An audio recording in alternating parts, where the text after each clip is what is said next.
Welcome back guys to another explanation of sequence। तो chapter की शुरुआत होती है। हमें दिखाया जाता है दो सोल्जर्स बात कर रहे होते हैं। पहला सोल्जर बोलता है आजकल तो काफी तबाही हो रही है। दूसरा सोल्जर भी बताता है हाँ, और पागल खाने में भी किसी ने हमला कर दिया कुछ दिन पहले, और 2 दिन पहले भी एक धमाका हुआ था टिंडर कॉप की वजह से जब वो सुपर ह्यूमन पकड़ रहे थे, और आज भी उन्होंने वही कांड दोबारा कर दिया। जरूर वो कोई नॉर्मल फाइट नहीं होगी, वो टिंडर कॉप के बंदे हैं। हमें जल्द से जल्द इसके बारे में ली कंसोर्टियम को बताना होगा। शैशु भी उनकी बातें सुन के वहाँ से चला जाता है। तभी एक नोटिफिकेशन आता है, उस बंदे की आपने भागने में मदद कर दी है, मिशन कंप्लीट। रिवॉर्ड के तौर पर आपकी स्ट्रेंथ में 1 पॉइंट ऐड होता है। शैशु सोचता है मेरी स्ट्रेंथ अब 8.5 हो चुकी है और एजिलिटी 5.1 है। अब जब भी मेरी एक सुपर ह्यूमन से लड़ाई होगी तो पिछली बार से भी आसानी से मैं उसे हरा दूंगा।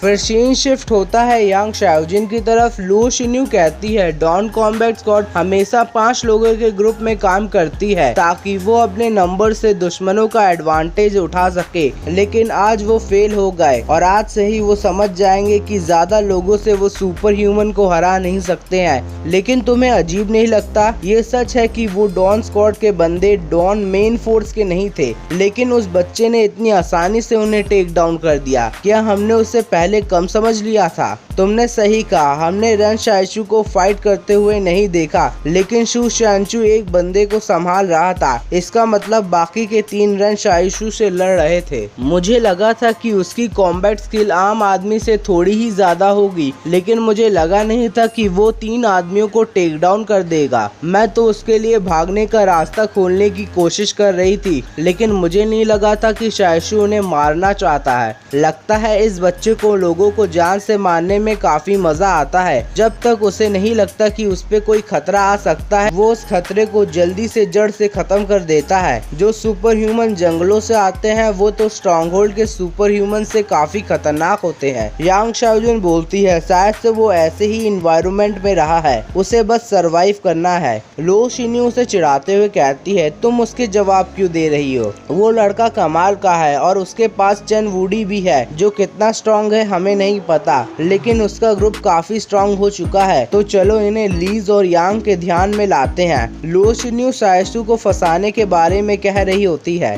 शाओजिन मना करते हुए कहती है उसे बस साधारण सी जिंदगी जीना है, तो उसे बेवजह परेशान करने की कोई जरूरत नहीं। लो शिन्यू फिर से उसे चिढ़ाते हुए कहती है अब तुम उसे प्रोटेक्ट भी कर रही हो। मैं तो बस मजाक कर रही थी, मैं ऐसा कुछ नहीं करने वाली। वैसे उस बच्चे की सुपर पावर क्या है? वो काफी स्ट्रॉन्ग है, मुझे कैसे पता होगा? तुम दोनों तो अब इतने समय से रह रहे हो और क्लासमेट्स भी हो, और तुम में से एक कमिश्नरी है और दूसरा मॉनिटर। शाओजिन उसकी बातें को इग्नोर मारती है और किसी को देखकर बोलती है ली कॉम्बैट स्क्वाड पहुंच ही चुकी है, तो चलो यहाँ से। ठीक है। लुओ शिन्यू पोर्टल खोलती है और वो दोनों वहाँ से निकल जाते हैं। फिर सीन शिफ्ट होता है। शाइशु अपनी क्लास में जाते हुए सोचता है मुझे लगा नहीं था ली कंसोर्टियम इतनी जल्दी एक्शन लेगी। ऐसा लगता है पूरा का पूरा स्ट्रॉन्गहोल्ड ही एक दूसरे से लड़ाई कर रहा है। हर गली में एक सोल्जर पेट्रोलिंग कर रहा है और मुझे पता नहीं शू शांचू इस स्ट्रॉन्गहोल्ड से बाहर कैसे निकलेगा।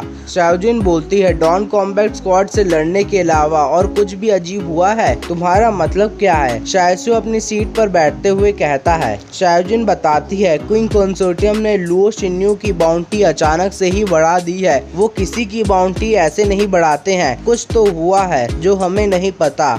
ओह, मुझे भी इसके बारे में कुछ नहीं पता, मैंने बस लूलान से शू शांचू को बचाया है। वो अच्छा, तो तुम्हें भी इसके बारे में कुछ नहीं पता? शाइशु कहता है वैसे तुम्हारा शुक्रिया मदद करने के लिए, अगर तुम नहीं होती तो आज मैं डॉन कॉम्बैट स्क्वाड से मारा जाता। कोई बात नहीं। शाओजिन किताब खोलते हुए कहती है तुमने शू शांचू को क्यों बचाया? क्या तुम किसी चीज के पीछे हो? मैं किस चीज के पीछे पड़ा हो सकता हूँ? हम दोनों तब से साथ में काम कर रहे हैं जब से हम पहाड़ों में थे, तो वो मेरा एक टीममेट जैसा है। अगर तुम भी किसी मुसीबत में कभी पड़ोगी तो मैं भी तुम्हारी मदद करने आऊँगा। ये सुनकर शाओजिन का मूड भी अच्छा हो जाता है। ठीक है। शायशु चैन की सांस लेते हुए सोचता है, चलो मैंने इसे भी उल्लू बना दिया। फिर यांग शाओजिन बोलती है, तुम उस डोंग फुनान को कितने दिनों तक रखोगे? तुम उसे हमें दे दो। क्या तुम लोग सुपर ह्यूमन पे भी रिसर्च करते हो? नहीं, हम कोई रिसर्च नहीं करते, हम उन्हें बदल देते हैं। शायशु सोचता है, तुम लोग ये कैसे करते होगे? शायशु बोलता है, मैं तुम्हें उसे 4 दिन के बाद दे दूंगा, और जो तुमने मेरी जान बचाई है इसलिए मैं तुमसे उसके बदले कुछ नहीं मांगूंगा। तभी टीचर आके कहती है, काफ़ी बच्चे मेरे से पूछ रहे थे कि यूनिवर्सिटी या कॉलेज में जाने की क्या रिक्वायरमेंट्स है, तो मैंने स्ट्रॉन्गहोल्ड 109 की यूनिवर्सिटी के रिक्वायरमेंट्स पूछे। शायशु यांग शाओजिन से पूछता है, यूनिवर्सिटी में क्या होता है? यांग शाओजिन बताती है, वहाँ पे भी क्लासेस होंगी, लेकिन हमें ज़्यादा फ्रीडम मिलेगी, एग्ज़ाम काफ़ी मुश्किल होंगे, और ज़्यादातर बच्चे वहाँ पर रिसर्च और लेक्चर अटेंड करते हैं ग्रेजुएशन के बाद। और यूनिवर्सिटी अलग अलग टाइप की होती है, और ये यूनिवर्सिटीज़ काफ़ी कम भी होती है, जैसे 20 यूनिवर्सिटी 100 स्ट्रॉन्गहोल्ड्स में होती है। और ये यूनिवर्सिटीज़ अभी भी डेवलप कर रही हैं ताकि ये दुनिया को और तेजी से डेवलप कर सके। ओह, तो क्या स्टूडेंट्स को भी कुछ स्पेशल चीज़ें मिलती हैं? कोई भी स्पेशल चीज़ें नहीं मिलती। फिर शाओजिन कहती है, तुम रिसर्च के लिए बने ही नहीं हो, तो बाकी के यूनिवर्सिटी के स्टूडेंट्स पे खतरा मत डालो। शाओजिन सोचती है, मैंने इसे इतनी चीज़ें बताई तब भी इसने स्पेशल चीज़ों के बारे में ही पूछा। और पीछे से शायशु गुस्से से कहता है, मैंने कभी किसी को खतरे में डाला है क्या? फिर टीचर समझाती है, स्ट्रॉन्गहोल्ड 109 की यूनिवर्सिटी में 4 सब्जेक्ट है, फिजिक्स, केमिस्ट्री, मैथमेटिक्स, बायोलॉजी, और हर सब्जेक्ट में 150 मार्क्स होते हैं। तो तुम्हें एडमिशन के लिए लगभग 560 मार्क्स स्कोर करने होंगे, मतलब हर सब्जेक्ट में 140 मार्क्स। ये सुनकर शायशु की दुनिया हिल जाती है और वो बोलता है, पिछले टेस्ट में तो मैंने 140 मार्क्स स्कोर करे थे सारे सब्जेक्ट्स को मिलाकर, तो मैं कैसे 140 मार्क्स हर एक सब्जेक्ट में ला पाऊंगा? शाओजिन बोलती है, बस 2 क्वेश्चंस 5 मार्क्स के छोड़ दो, मिल जाएंगे उतने। ये सुनकर शायशु को दिल से बुरा लगता है और वो सोचता है, तुम जैसा बेकार स्टूडेंट जो हर क्लास में सोती रहती है, तो मैं तुमसे उम्मीद भी क्या कर सकता हूँ? हम दोनों भी तो एक ही लेवल पर है। पैलेस यांग शाओजिन की मैथ्स की लेवल क्या है? मिड टायर यानी मीडियम लेवल। ये सुनकर शायशु खुश होकर सोचता है, मीडियम लेवल? तुम मेरे से थोड़ी ही समझदार हो, लेकिन टॉपर स्टूडेंट के लेवल पे तुम भी नहीं हो। पैलेस यांग शाओजिन की एडवांस मैथ का लेवल क्या है? Perfect level. क्या परफेक्ट? तो फिजिक्स का लेवल क्या है? Perfect level. ये सुनकर शायशु सोचता है, क्या मैं ही सबसे बेवकूफ बच्चा हूँ क्लास में? पैलेस यस आंसर करता है। इसका मतलब वो भी मानता है शायशु क्लास का सबसे गया गुजरा बच्चा है।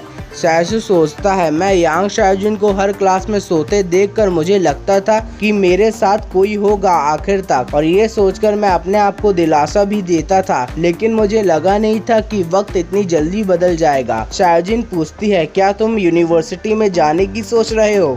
शायशु दिल पे पत्थर रख के बोलता है, मैं उसके लायक नहीं हूँ। वीडियो पसंद आई हो तो लाइक शेयर सब्सक्राइब जरूर करिए।